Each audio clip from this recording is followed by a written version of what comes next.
El Consejo Nacional Anticorrupción, a través de su Observatorio Criminal, publicó este día un análisis denominado Juan Orlando Hernández, la caída de un expresidente, donde se expone el origen, asunción y caída del gobernante.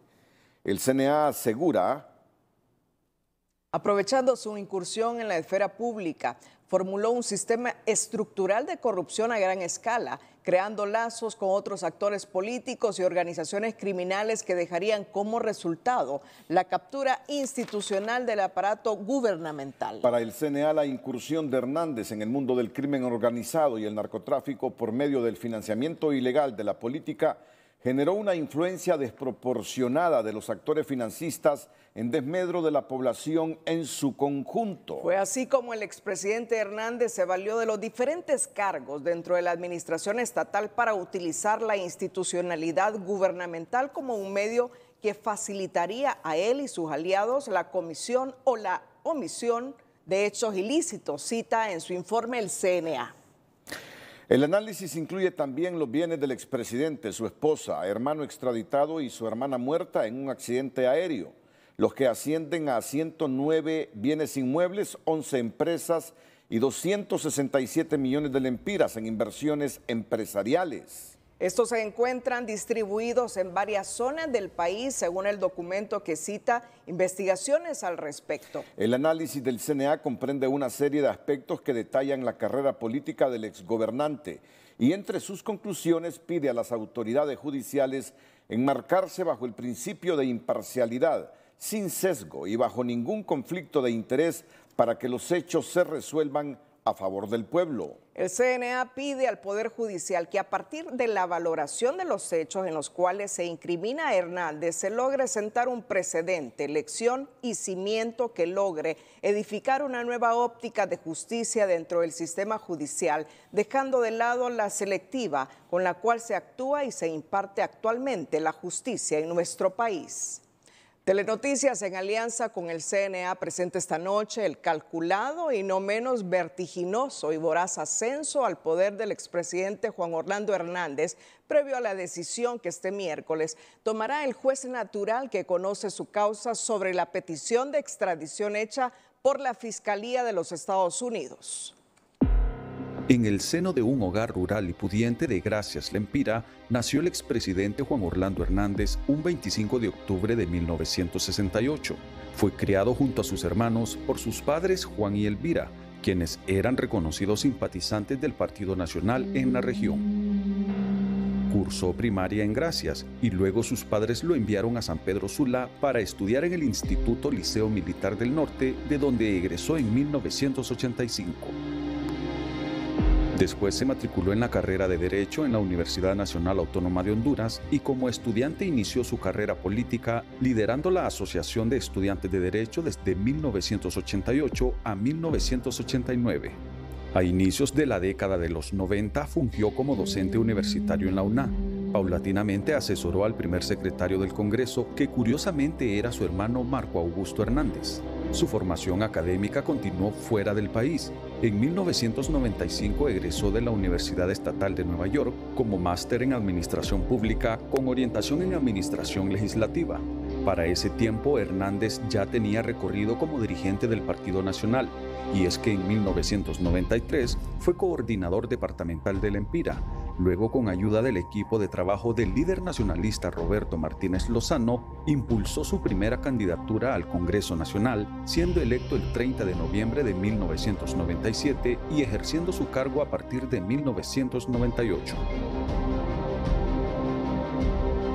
Su trayectoria apenas comenzaba, pues el 25 de noviembre de 2001 fue reelecto como diputado y su partido lo nombró como primer secretario de la Junta Directiva, que entonces era dirigida por Porfirio Lobo Sosa. Su crecimiento como líder de partido se materializó en 2010, cuando alcanzó la presidencia del Congreso Nacional, poder del Estado que fue clave para construir una institucionalidad al servicio de la corrupción y el narcotráfico. ¿Cómo llegó el expresidente Hernández en su meteórica carrera política a copar puestos importantes en su partido?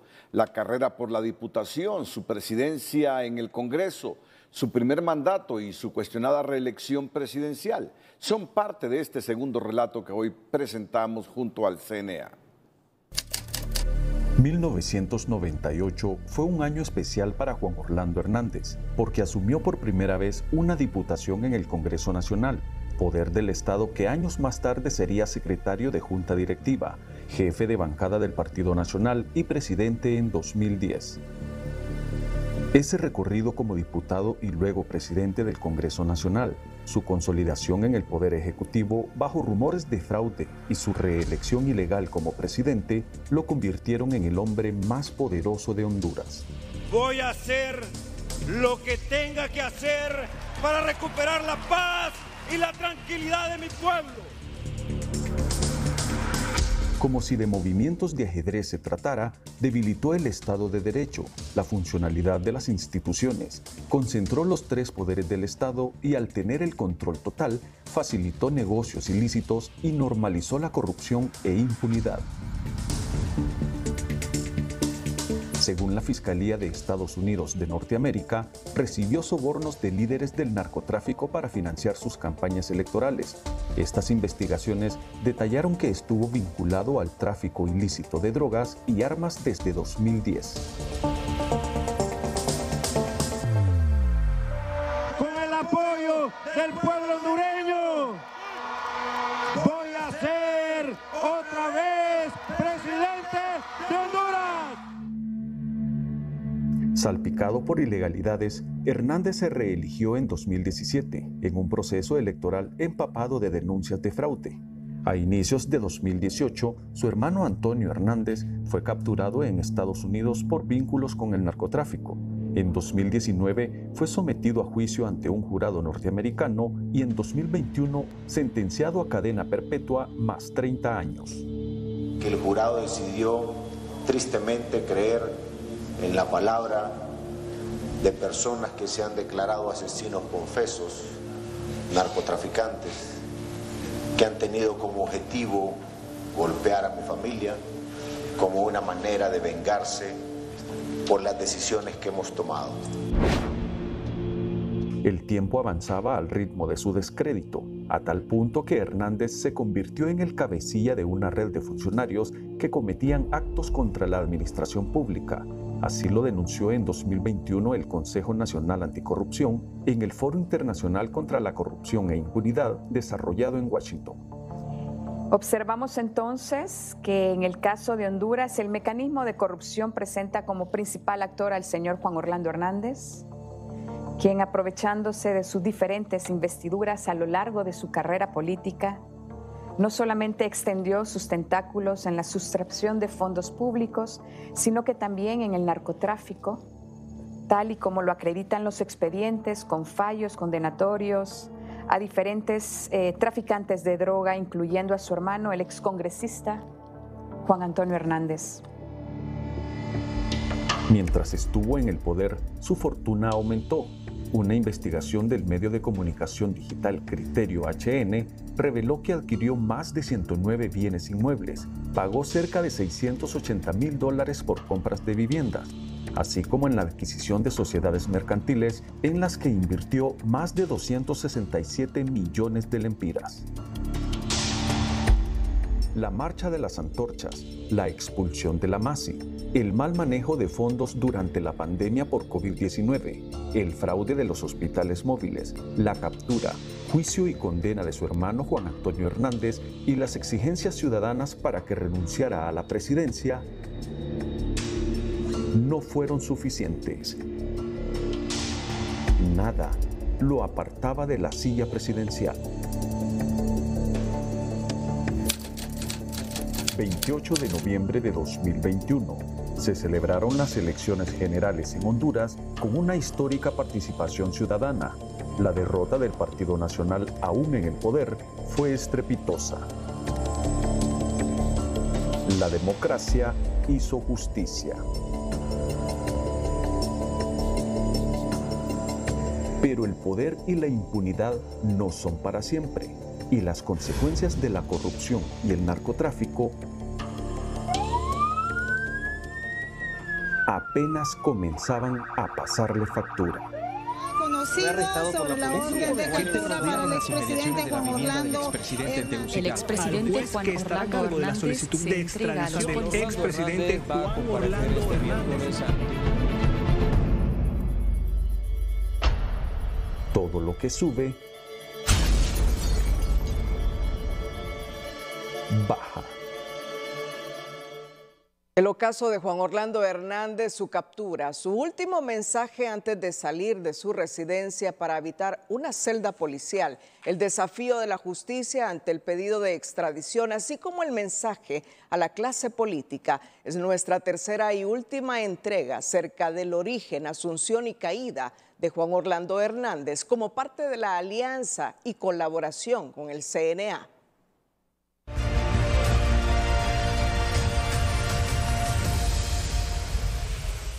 Son las 5:44 de la mañana. Les mando un mensaje a todos los que me han acompañado con sus oraciones, con sus buenos deseos. Muchísimas gracias. No es un momento fácil. A nadie se lo deseo. Para Juan Orlando Hernández, la presidencia significaba un resguardo. Fuera de ella, su caída era inevitable. El 27 de enero de 2022 a las 11 de la mañana culminó su segundo mandato presidencial. Ese mismo día a las 3 de la tarde ya se solicitaba su extradición en Estados Unidos. El declive se veía venir. Como político siempre tuvo un as bajo la manga. El día que entregó la presidencia fue juramentado como diputado al Parlamento Centroamericano, en búsqueda de la tan anhelada inmunidad, que al final nunca llegó. 11 días después, la justicia se acercó por primera vez en tono amenazante. El 7 de febrero de 2022, el gobierno de Estados Unidos de Norteamérica revocó su visa por vínculos con la corrupción y lo incluyó de forma oficial en la lista Engel, donde figuran funcionarios y políticos de diversos países involucrados en irregularidades. En respuesta a la revocación de la visa, el hasta hace unos días mandatario de Honduras publicó una carta abierta en donde expuso los supuestos logros en materia de seguridad. En un abrir y cerrar de ojos, Hernández pasó de la presidencia a ser solicitado en extradición por la justicia norteamericana. El 14 de febrero de 2022 fue acusado formalmente de conspirar para el tráfico de drogas y armas, un secreto a voces que registraba una acusación histórica en Honduras. Su nombre en la solicitud de extradición se oficializó en horas de la noche. En ese momento, el poder que algún día manejó a su antojo se convirtió en su principal verdugo. Horas previas a su captura, su casa fue sitiada por la policía y sus últimas horas en libertad estuvieron llenas de suspenso y tensión. De esta captura vienen otras consecuencias hacia otro tipo de acciones que el Estado tiene que implementar. El 15 de febrero de 2022, la justicia tocó a la puerta de la mansión ubicada en las Palmeras de San Ignacio. Hernández estaba acorralado y no le quedó de otra que colaborar con la justicia. Más allá de un acto de transparencia, fue una petición de clemencia, la que fue desestimada cuando se materializó su arresto.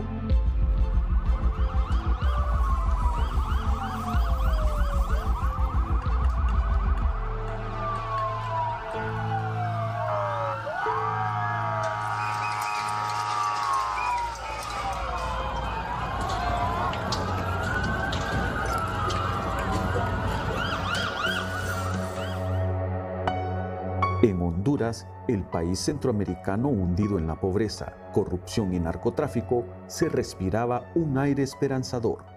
Es una situación que ya todos y todas nos esperábamos. Pero el peso de esto, el llamamiento es que impere la justicia ante tantos y tantos actos de corrupción, de crimen organizado en este sentido. Las imágenes del expresidente esposado de pies y manos le dieron la vuelta al mundo. Ya no era la silla presidencial, sino una silla común y corriente. Al fondo ya no estaba su gabinete, sino los agentes policiales que cumplieron con la orden de captura. Ya no posaba en la Casa de Gobierno, sino en el escuadrón de los Cobras.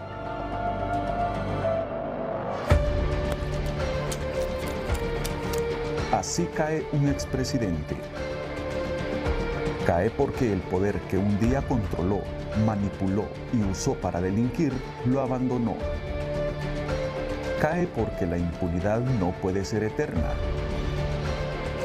Cae porque aun cuando en Honduras los entes persecutores del delito se confabularon y le dieron la espalda a la legalidad, siempre la justicia termina imponiéndose. Cae porque nadie está por encima de la ley.